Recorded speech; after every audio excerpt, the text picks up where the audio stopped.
Fala galerinha, beleza? Então vamos dar continuidade às nossas videoaulas. Nessa semana videoaula de revisão, então vamos revisar lá a unidade 10, tá gente? Então vou estar usando o CA ali para revisar um pouquinho. Ali no CA tem uma parte que está bem resumida, bem interessante vocês pegarem ele lá, né, dar uma lida também e fazer os exercícios. Tá? Então quem estiver lá acompanha, né? Sugiro também que todos peguem o caderno, façam as anotações necessárias ali, façam um resumo para ficar um pouquinho mais fácil de você pesquisar lá e te ajudar a responder os formulários, tá gente? Então o que nós vamos revisar ali, ó? Vamos revisar um pouco sobre tipos de gráficos, né, que essa unidade 10 é a parte de estatística, tipos de gráfico, e um pouco sobre porcentagem, né, a parte de desconto e aumento, como calcular a porcentagem. Então bem tranquilo, tá gente? Revisãozinha, né? Essa unidade aqui não tem muitas dificuldades, não. A gente relembra bastante coisa que já foi vista, tá? Então vou pegar nossa apostila ali, ó, né? Ali na página, já no começo, na página 2. Quem tem lá o CA pode acompanhar pelo CA também. Quem não tem, né, vai escutando lá e vai anotando conforme as coisas vão passando. Então, a parte de estatística, né? Gráficos e tabelas utilizados. Então, vamos ver lá, ó, tipos de gráfico. Então, quais são os tipos de gráfico? Então, temos gráficos de colunas, né? Então, coluna ou barras, né? Então, coluna vertical, né? Ou barras horizontais, né? Então, gráfico de barras horizontais, né? Também, esse aqui também é chamado de gráfico de barras verticais, tá?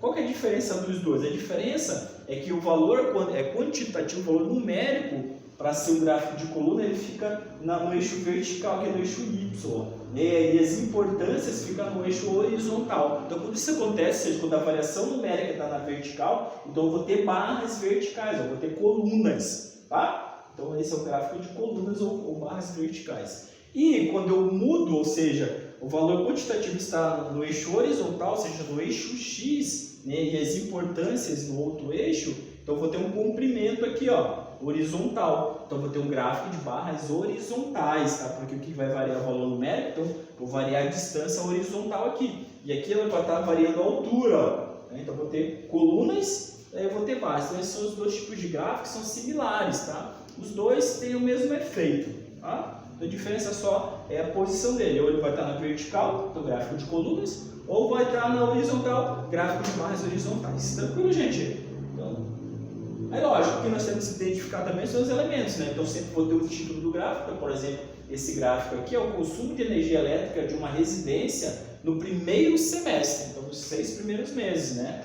Então, daí embaixo eu vou ter enumerado lá janeiro até julho. Tem que ser nessa ordem, né? Se começa em janeiro, então, próximo fevereiro, pode ser aleatório, tá? Então, esse caso é um tempo, então tem que estar colocado de uma forma correta. E as unidades aqui, ó, 0 até 50, 50. Então ele fez aqui o gráfico de 50 a 50, mas a distância tem que ser a mesma. De 0 a 50 tem que ser igual a de 50 a 100, a medida, né? Mesmo que você use 1 centímetro, 2 centímetros, mas o importante é como você colocou cada unidade ali, tá? Aí, aqui tem o consumo, que é em quilowatts-hora, né? E aqui são os meses, que é no semestre, tá? Então, em alguns gráficos também vai ter uma legenda, onde vai representar o que é cada cor ali, tá? Então, no caso aqui desse laranja aqui é janeiro, verde é fevereiro, azul março e assim por diante. Então tem a legenda também nesse gráfico que não precisa, tá? Porque ele já está falando de tipo, são 6 primeiros meses, então eu vou botar na ordem aqui os 6 primeiros meses, é um semestre.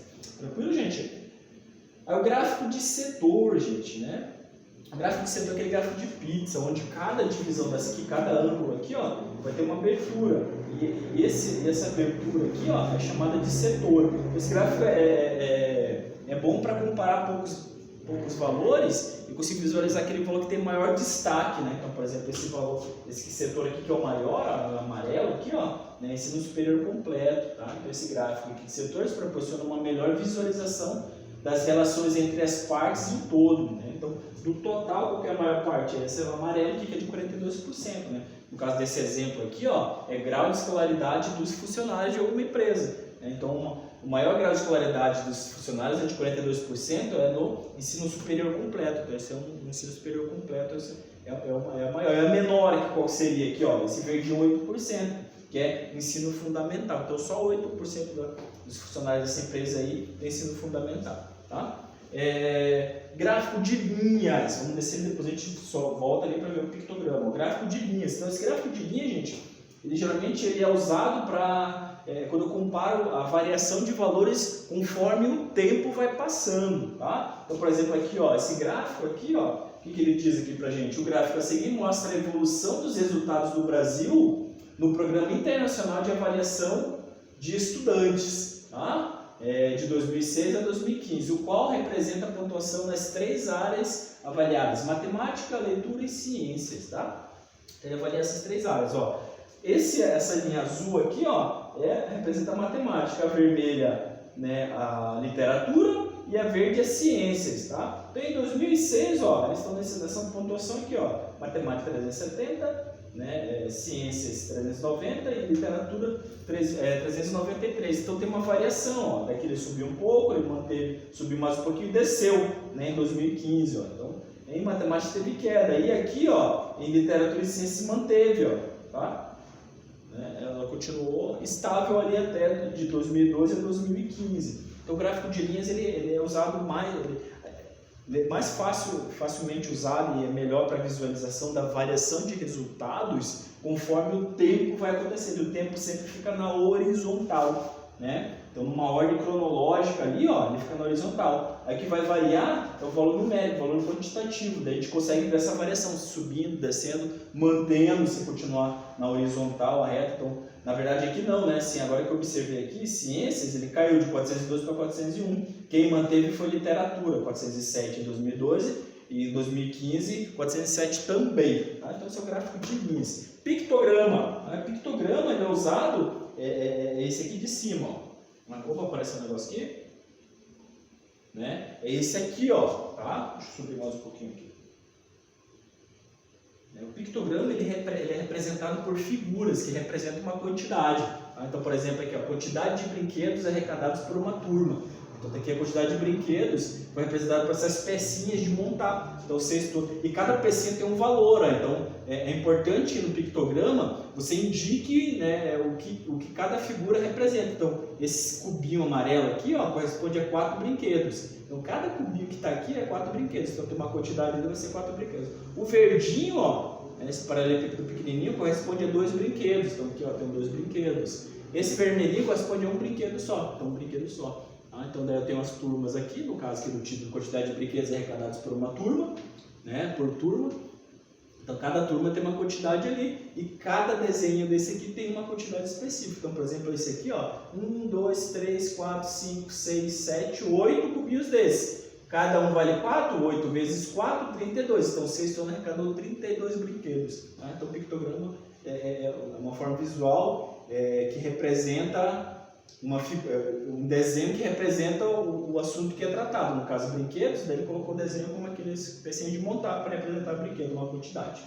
Histograma. Tá? Histograma, gente, ele é quando um valor começa e o outro termina, então a sua coluna junta.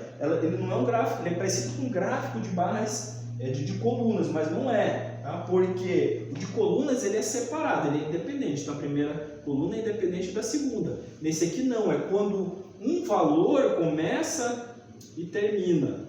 Aí quando um termina, o outro imediatamente já começa. Então são colunas que são coladas, ou seja, que o seu limite é o limite do outro. Então quando um terminar, o outro começa. Tá? Então esse que é o histograma. Então eu vou ter aqui, por exemplo, aqui, ó. Vamos descer um pouquinho aqui. Então aqui é renda mensal em salários mínimos. Então faixa salarial de 1 a 3 salários mínimos. Tá? Então número de funcionários. Então 4 funcionários de uma empresa aqui, desse exemplo, recebem de 1 a 3 salários mínimos. 6 funcionários recebem de 3, então, ou seja, quando começa no 3, ou seja, esse terceiro eu não entro nessa faixa, então, nessa faixa de 4 funcionários. Então, esses 4 funcionários ou recebem um salário mínimo ou 2 salários mínimos. Quando ele vai receber 3, ele já entra na segunda faixa, ó, de 3 a 5, ou seja, 6 funcionários recebem 3 salários mínimos ou 4. O 5 já vai para outra faixa. Então, por isso que aqui o gráfico ele fica colado. Ó. Então, por exemplo, aqui, ó, de 1 a 3 salários mínimos, de 1 até 3. Não vai chegar. Quando chegar no 3, eu já estou na outra faixa, eu estou na outra coluna. Ó.